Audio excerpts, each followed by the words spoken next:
좋은 아침입니다. 9월 5일입니다. 우리에게 주신 하나님의 말씀, 열왕기상 2장 1절부터 12절까지 말씀 함께 보겠습니다. 다윗이 죽을 날이 임박하매 그의 아들 솔로몬에게 명령하여 이르되 내가 이제 세상 모든 사람이 가는 길로 가게 되었노니 너는 힘써 대장부가 되고 내 하나님 여호와의 명령을 지켜 그 길로 행하여 그 법률과 계명과 율례와 증거를 모세의 율법에 기록된 대로 지키라. 그리하면 내가 무엇을 하든지 어디로 가든지 형통할지라.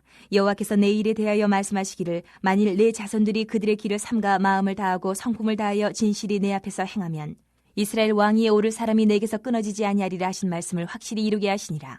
수르야의 아들 요압이 내게 행한 일 곧 이스라엘 군대의 두 사령관 넬의 아들 아브넬과 예들의 아들 아마사에게 행한 일을 내가 알거니와 그가 그들을 죽여 태평시대에 전쟁의 피를 흘리고 전쟁의 피를 자기의 허리에 띤 띠와 발에 신은 신에 묻혔으니 내 지혜대로 행하여 그의 백발이 평안히 수월에 내려가지 못하게 하라. 마땅히 길르앗 바르실레의 아들들에게 은총을 베풀어 그들이 내 상에서 먹는 자 중에 참여하게 하라.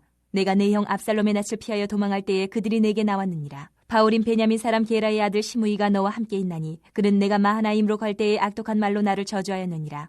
그러나 그가 요단에 내려와서 나를 영접함으로 내가 여호와를 두고 맹세하여 이르기를 내가 칼로 너를 죽이지 아니하리라 하였노라. 그러나 그를 무죄한 자로 여기지 말지어다. 너는 지혜 있는 사람이므로 그에게 행할 일을 알지니 그의 백발이 피 가운데 수월에 내려가게 하라. 다윗이 그의 조상들과 함께 누워 다윗성에 장사되니 다윗이 이스라엘 왕이 된 지 40년이라. 헤브론에서 7년 동안 다스렸고 예루살렘에서 33년 동안 다스렸더라. 솔로몬이 그의 아버지 다윗의 왕위에 앉으니 그의 나라가 심히 견고하니라. 아멘. 하나님의 말씀입니다. 한번 더 읽으시면서 묵상하시겠습니다.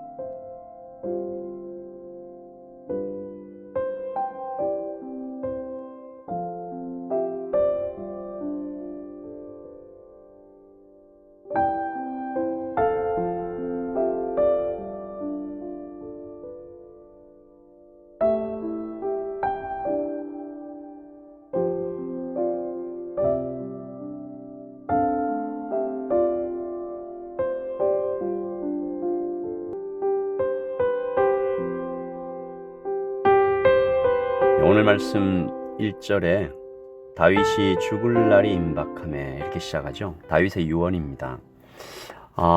이 다윗이 참 파란만장한 인생을 살지 않았습니까? 한 사람의 일생에 이렇게 많은 이야기가 담길 수 있을까 싶은 참 복잡하고 어떨 땐 좀 단순하고 굉장히 초라했다가 또 위대한 그런 인생을 살았죠. 양을 치던 목자에서 왕의 기름 부음을 또 받고 전쟁에 나가 골리앗을 죽여 나라를 구한 영웅이 되었다가 또 도망자의 신세가 되어 쫓겨다니고 제가 어떤 다큐멘터리 프로그램에서 봤는데요. 아마도 다윗이 숨었었던 엔게디 굴과 비슷한 동굴일 거다라고 하더라고요. 굴의 입구가 그냥 작은 창문 크기입니다. 사람 어깨가 겨우 들어갈 수 있는 입구에 몸을 집어넣고 구불구불 이렇게 기어 들어가야 돼요. 이 중동의 뜨거운 날씨에 그 기어 들어가면 땀이 비 오듯 흘렀겠죠. 여기저기 이 굴에 살이 긁혀서 피가 맺히지 않았겠어요? 그렇게 도망 다닌 겁니다. 그러다가 우여곡절 끝에 왕이 되었죠. 하지만 고생이 끝나지 않았잖아요. 전쟁이 계속되고 승리를 했지만 너무 많은 피를 흘린 다윗의 인생이었습니다. 그러다가 많은 전쟁이 끝나고 이제 좀 쉬게 되었다 할 때 보상 심리였을까요? 정신이 나간 거죠. 유부녀 밧세바를 욕보이고 남편 우리아를 살해하고 죄의 결과로 아들이 죽는 그야말로 비참한 그런 이야기. 좀 생각을 해봤어요. 부모님이 사고로 아들이 죽어도 부모의 가슴이 찢어지잖아요. 그런데 지금 아들이 죽어가는데 내 죄 때문에 죽는 겁니다. 너무 분명하게. 어떻게 견뎠을까 싶어요. 다윗의 말년도 편하지 않았습니다. 아들이 칼을 들이대고 아버지 죽이겠다. 이 비극을 2번이나 겪어야 됐어요. 그리고 그 아들이 죽죠. 그리고 이제 그 파란만장한 인생을 다 마치고 이제 죽음 앞에 섰습니다. 아들 솔로몬을 불러서 곁에 서 있습니다. 자신의 뒤를 이어 이제 왕이 될 아들입니다. 여러분 같으면 어떤 유언을 남기고 싶으세요? 지나간 인생이 이렇게 쫙 떠오르지 않았겠어요? 대체로 이런 말 좀 했을 것 같아요. 적당히 해라. 난 너무 고생이 많았다. 너는 좀 놀러도 좀 다니고 좋은 음식도 많이 먹고 너무 애쓰지 말고 인생을 좀 즐기고 살아라. 나는 그러지 못했다. 나처럼 하나님 손에 붙잡혀 고생만 하다 살지 말고 그렇게 죽지 말고 적당히 믿어라. 한 목사님이 지나가듯이 이런 말씀 하신 거 들은 적이 있습니다. 내 아들은 목사가 되지 않았으면 좋겠다. 어떤 마음인지 조금 이해될 것도 같았어요. 그런데요, 오늘 이 다윗이 전혀 다르게 말하죠. 솔로몬에게 하는 말 한마디 한마디에 적당히라는 분위기가 애초에 없습니다. 제가 오늘 이 본문을 말씀을 여러 번 읽으며 묵상하다가 복음에 대해, 믿음에 대해, 사명에 대해 정말 다시 생각하면서 마음을 붙잡게 되었어요. 나에게 예수 믿는 기쁨이 있는가?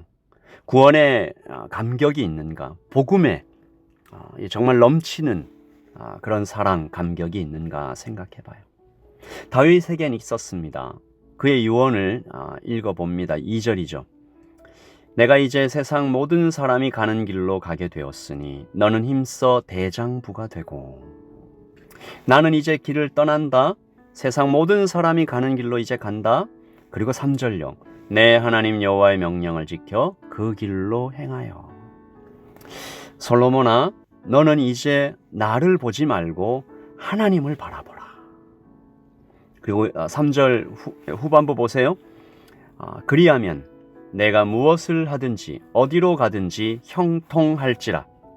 여호와의 명령을 지켜 그 길로 행하면 내가 무엇을 하든지 어디로 가든지 형통할지라. 여러분, 그의 말에 담긴 단단하고 흔들리지 않는 믿음이 보이지 않습니까? 그의 평생을 관통하는 하나님에 대한 경험이 보이지 않아요? 적당히가 아닙니다. 인생의 마지막에 사랑하는 아들에게, 그리고 이제 너무나 무거운 왕으로 살아가야 할 그 아들에게 다윗이 말하고 있는 겁니다.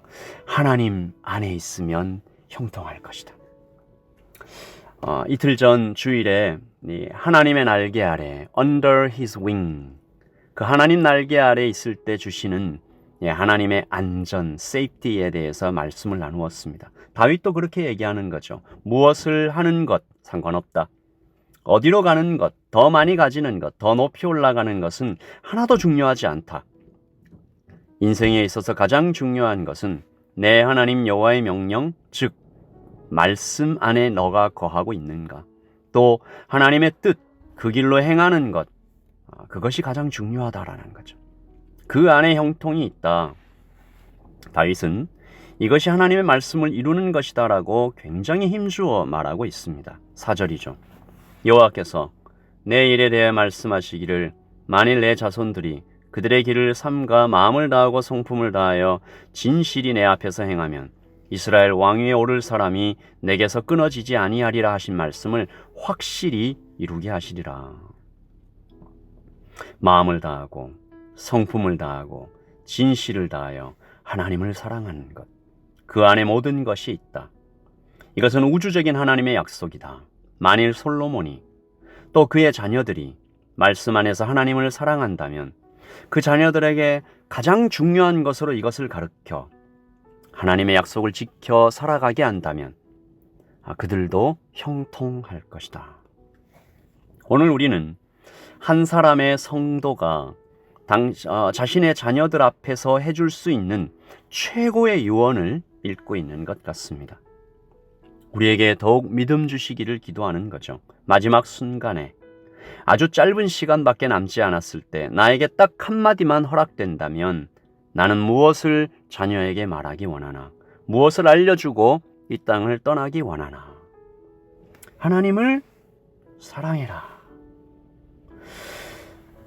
마음을 다하고 성품을 다하고 진실을 다하여 하나님을 사랑해라. 그러면 형통할 것이다. 우리 주님께서 그렇게 우리를 사랑해 주셨잖아요. 마음을 다하고 성품을 다하고 진심을 다하고 목숨을 다하고 뜻을 다하여 우리를 사랑하신 그분 앞에서 우리도 그렇게 하나님을 사랑하다가 이 땅에서의 마지막 숨이 끊어지는 그날까지 하나님의 말씀 아래 우리가 참 온전히 그 말씀을 지켜 따르지 못하는 많은 순간들이 있다 할지라도 복음 안에서 주님 안에서 걸어가며 주님이 나의 주인이십니다. 나의 왕이십니다. 나의 하나님이십니다. 그렇게 고백하며 살아가고 또 그것을 자녀들에게 가르쳐 지키게 하는 가장 중요한 가치로 전수하기 원하는 우리 모두가 되기를 소원합니다. 어제가 좀 심했죠. 폭풍이 좀 불었습니다. 여러분 건강하십시오. 하나님 안에서 영혼과 육체가 다 건강하기를 소원합니다. 기도하고 아침을 시작할까요?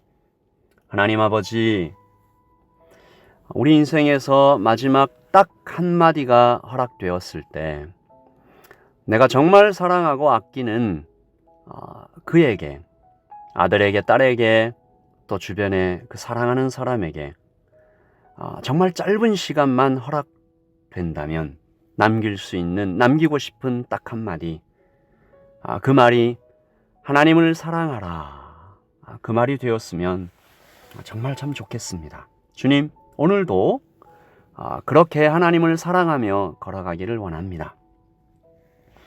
이것을 잊지 말고 우리 예배 가운데 오늘 살아가는 그 모든 순간에 잊지 않고 주님을 꼭 붙잡고 살아가는 우리 모두가 되기를 원합니다. 주님, 마음이 아프고 몸이 아픈 이 땅의 모든 하나님의 백성들에게 주님의 사랑과 주님의 자비와 주님의 치료가 속히 임하기를 소원합니다. 주님, 오늘도 주님 안에서 걸어가기 원합니다. 주님, 도와주십시오. 사랑합니다. 예수님의 이름으로 기도합니다. 아멘. 여러분, 오늘도 주님의 빛 안에서 평안하십시오. 샬롬.